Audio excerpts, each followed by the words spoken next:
12 मार्च हिंदी का पूरा पेपर। नमस्कार प्यारे बच्चों, स्वागत आप सभी का आपके अपने YouTube चैनल में। अगर आप राजस्थान बोर्ड कक्षा 10 के स्टूडेंट हैं और 12 मार्च हिंदी पेपर की आप तैयारी कर रहे हैं तो ये वीडियो आप सभी बच्चों के लिए स्पेशल है, क्योंकि इस वीडियो में मैं आपको राजस्थान बोर्ड कक्षा 10 हिंदी का एक ऐसा पेपर देने वाला हूं जो आपके 12 मार्च को आने वाला है। अगर आपने एग्जाम से पहले ये कंप्लीट पेपर आपने अच्छे से तैयार कर लिया तो 12 मार्च हिंदी के पेपर में आप तहलका मचा सकते हैं। 12 मार्च हिंदी के पेपर में आप पूरे 80 मार्क्स हैं वो अचीव कर सकते हैं। तो वीडियो को आपको कहीं पर भी स्किप नहीं करना है, वीडियो को आपको कंप्लीट देखना है। तो 12 मार्च हिंदी का जो पेपर होने वाला है वो पूरा पेपर इस वीडियो के अंदर आपको मिलने वाला है, तो वीडियो को आपको कंप्लीट देखना है। तो सबसे पहले आप देख सकते हैं पेपर में यहाँ पर आपको नामांक है, रोल नंबर है, उसका बॉक्स दिया गया है। तो इस बॉक्स में सबसे पहले आपको आपके जो रोल नंबर है वो आपको इसमें फिल करना है। और यहाँ पर आप पेपर का जो QR कोड है वो आप देख सकते हैं, और ये आपको पेपर का कोड दिया गया है। और यहाँ पर आप देख सकते हैं माध्यमिक परीक्षा 2025 यानी 2025 का ये पेपर है आपके, और हिंदी का पेपर है। और टाइमिंग है, जो समय है वो आप देख सकते हैं 3 घंटे 15 मिनट का आपको टाइम दिया गया है। और पूर्णांक है आपके 80 यानी 80 नंबर का ये पेपर आपके होने वाला है।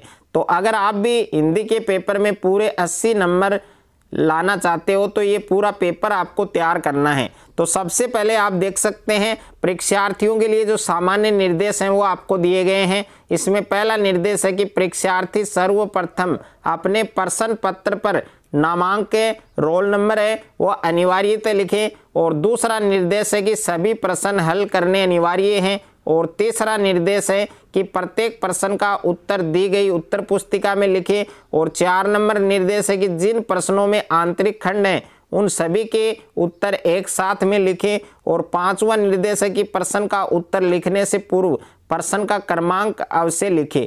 तो ये पूरे निर्देश हैं, ये भी आपको फॉलो करने हैं। तो हिंदी का ये पूरा पेपर आपको इस वीडियो के अंदर मिलने वाला है, तो वीडियो को आपको कहीं पर भी स्किप नहीं करना है, वीडियो को आपको कंप्लीट देखना है। सबसे पहले पेपर में आपको क्वेश्चन नंबर फर्स्ट आपको दिया गया है कि निम्नलिखित बहुचयनात्मक वस्तुनिष्ठ जो प्रश्न है उनके आपको उत्तर लिखिए, यानी ऑब्जेक्टिव टाइप क्वेश्चन है। और इन सभी क्वेश्चंस के जो आपको आंसर हैं वो आपको देने हैं। तो यहाँ पर क्वेश्चन नंबर फर्स्ट आपको दिया गया है कि तुलसीदास ने अपनी रचनाओं में मुख्यतः भक्ति की। तो तुलसीदास जी हैं, उन्होंने अपनी रचनाओं में मुख्यतः किसकी भक्ति की वो आपको बताना है। तो 4 विकल्प आपको दिए गए हैं। ए ऑप्शन में दे रखा है भगवान राम की, और बे ऑप्शन में दे रखा है भगवान कृष्ण की, और से ऑप्शन में दे रखा है हनुमान जी की, और दे ऑप्शन में दे रखा है शिव जी की। तो 4 ऑप्शन आपको दिए गए हैं, कौन सा ऑप्शन आपका करेक्ट होगा, सही होगा, वो आपको बताना है। और इन सभी क्वेश्चंस के जो आंसर हैं वो आप कमेंट बॉक्स में दे सकते हैं। दूसरा क्वेश्चन है आपके कि सूरदास द्वारा रचित ग्रंथ है, तो सूरदास जी के द्वारा जो रचित ग्रंथ है उसका नाम आपको बताना है। तो ए ऑप्शन में दे रखा है सूर सागर, और बे ऑप्शन में दे रखा है साहित्य लहरी, और से ऑप्शन में दे रखा है सूर सारावली, और द ऑप्शन में दे रखा है उपयुक्त सभी। तो इसमें से कौन सा ऑप्शन आपका सही होगा, करेक्ट होगा, वो आपको बताना है। उसके बाद में क्वेश्चन नंबर 3 है आपके कि जयशंकर प्रसाद थे, तो जयशंकर प्रसाद कौन थे। ए ऑप्शन में दे रखा है कवि, और बे ऑप्शन में है गद्यकार, और से ऑप्शन में है दोनों, और द ऑप्शन में है दोनों नहीं।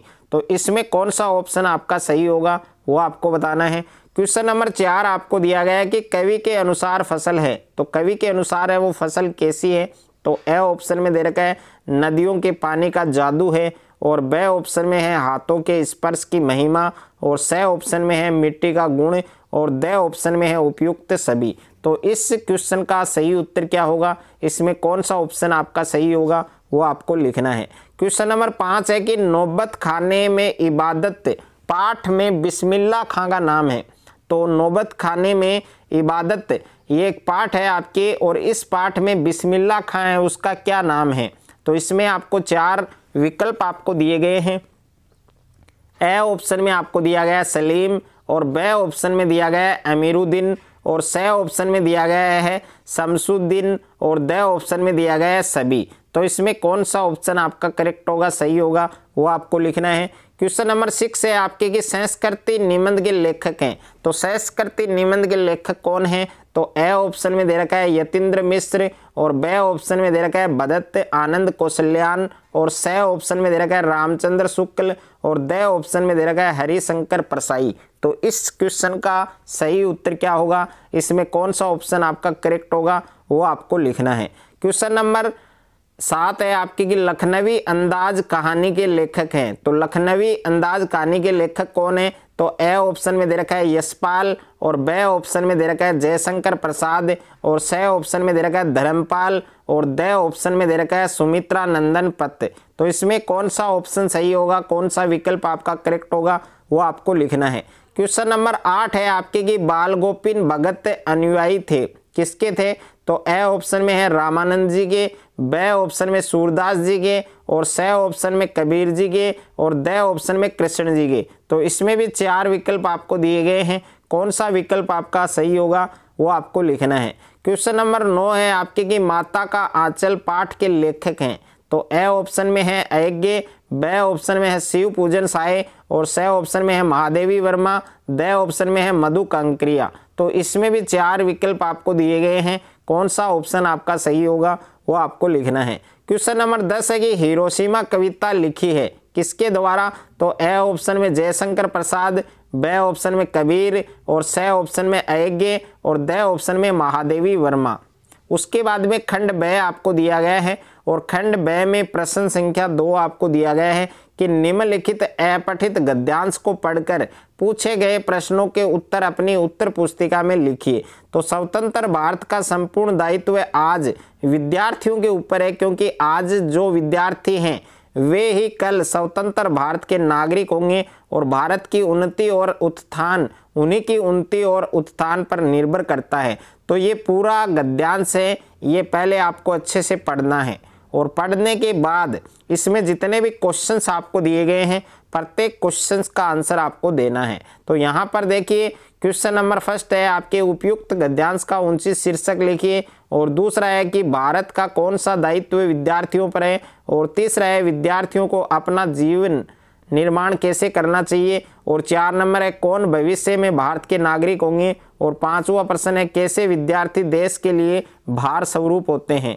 और अथवा में भी दिया गया है आपको, अगर आप ये वाला गद्यांश करना चाहते हैं तो इस गद्यांश में भी आपको 5 प्रश्न दिए गए हैं, इन 5 प्रश्न के आपको उत्तर देने हैं।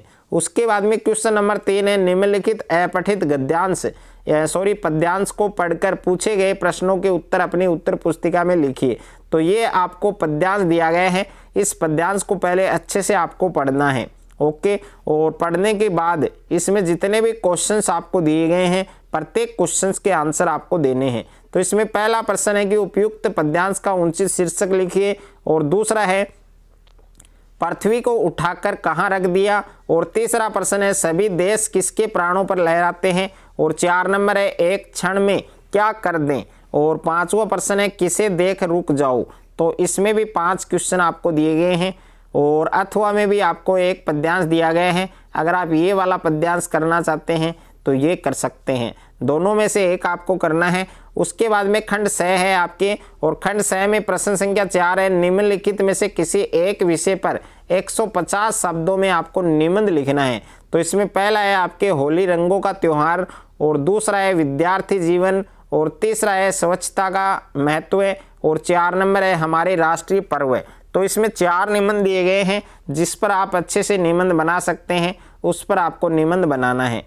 5वां प्रश्न दे रखा है आपके कि स्वयं को अभिषेक शर्मा राजकीय उच्च माध्यमिक विद्यालय नारायणपुर का छात्र मानते हुए प्रधानाचार्य महोदय को पुस्तकालय के सुचारू संचालन हेतु एक प्रार्थना पत्र लिखिए। और इसके अथवा में प्रश्न दिया गया है स्वयं को मीना शर्मा मानते हुए अपने पिताजी को एक पत्र लिखिए जिसमें अपने अध्ययन से संबंधित गतिविधि का वर्णन किया हो। और उसके बाद में खंड द है आपके सेक्शन डी है, और इसमें प्रश्न संख्या 6 है आपकी कि जातिवाचक संज्ञा को उदाहरण सहित समझाइए।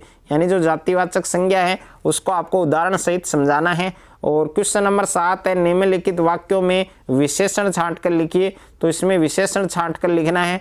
और प्रश्न संख्या 8 है कि कर्म के आधार पर क्रिया के भेद लिखिए, और उसके बाद में वाक्यों को शुद्ध करना है।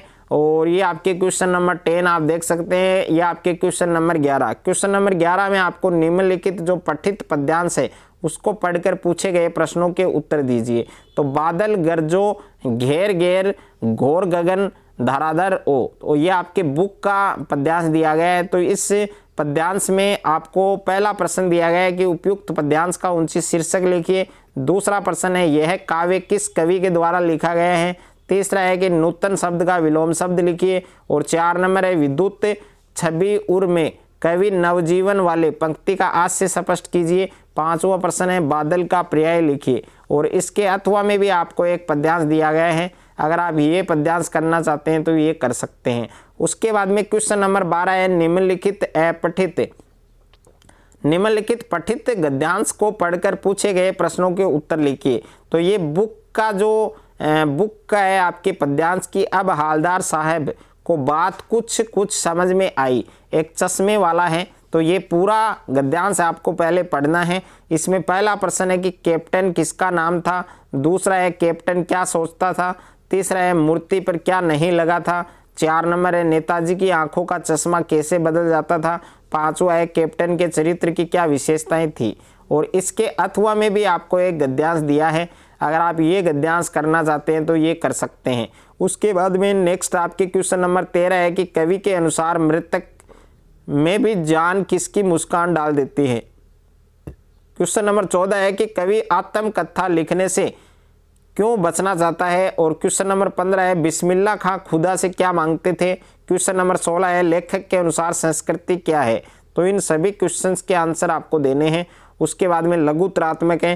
क्वेश्चन नंबर 17 है कि कवि में बादल किन किन अर्थों की ओर संकेत करता है। क्वेश्चन नंबर 18 है बाल गोपिन भगत की पुत्र वधु उन्हें अकेला क्यों नहीं छोड़ना चाहती थी। और निम्नात्मक प्रश्न है आज़ादी के आंदोलन में लेखिका मन्नू भंडारी की क्या भूमिका रही। और उसके बाद में अथवा में प्रश्न है कि संस्कृति व सभ्यता के संबंध को समझाइए। और प्रश्न संख्या 20 है कवि जयशंकर प्रसाद का परिचय लिखिए। और अथवा में प्रश्न है कि तुलसीदास जी का परिचय लिखिए। तो दोनों में से एक आपको करना है और दोनों का आपको याद करना है। प्रश्न संख्या 21 है कि निम्नलिखित में से किसी एक लेखक का परिचय लिखिए। तो रामवृक्ष बेनीपुरी है, भदत आनंद कौशल्यान, स्वयं प्रकाश यशपाल। तो इन सभी में से एक का आपको परिचय लिखना है। और उसके बाद में प्रश्न संख्या 22 है निम्नलिखित में से किसी 2 प्रश्नों के उत्तर लिखिए। तो इसमें पहला है कि माता का आंचल पाठ में किस परिवेश का वर्णन है। दूसरा है सिक्किम हिमालय का रास्ता कैसा था। और तीसरा है हिरोशिमा कविता लिखने का क्या कारण बताया। क्वेश्चन नंबर 23 है लेखक ने लिखने के क्या क्या कारण बताए हैं, वो सभी कारण आपको बताने हैं। तो ये पूरा पेपर हिंदी का आपको अच्छे से तैयार करना है। अगर आपको ये वीडियो अच्छा लगे तो वीडियो को आप ज़्यादा से ज़्यादा शेयर करें, ज़्यादा से ज़्यादा वीडियो को लाइक करें। और चैनल पर आप नए हैं तो चैनल को आप सब्सक्राइब कर लीजिए और साथ में नोटिफिकेशन बेल को प्रेस कर लीजिए।